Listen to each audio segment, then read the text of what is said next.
Today, a bit of a crazy one. We're making a nacho wrap. Let's do it.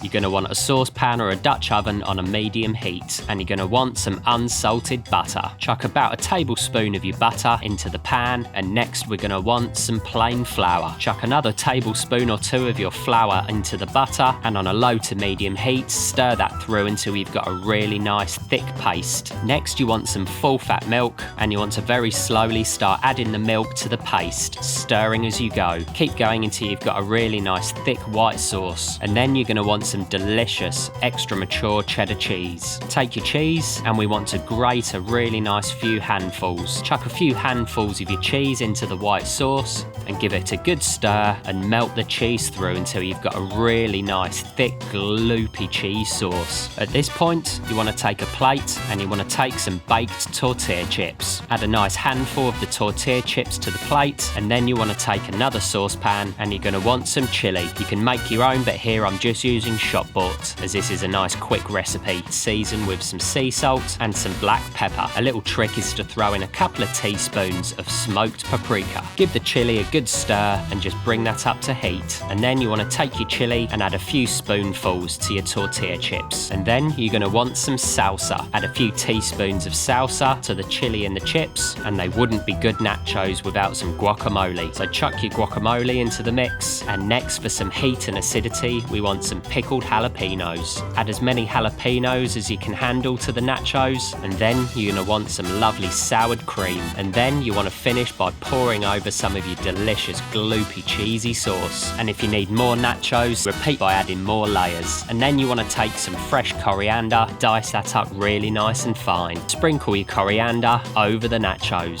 and then stick those to one side. Grab yourself a sheet of tin foil and a lovely flour tortilla wrap, and then chuck your nachos into the wrap, and there we have a very different but really delicious nacho wrap.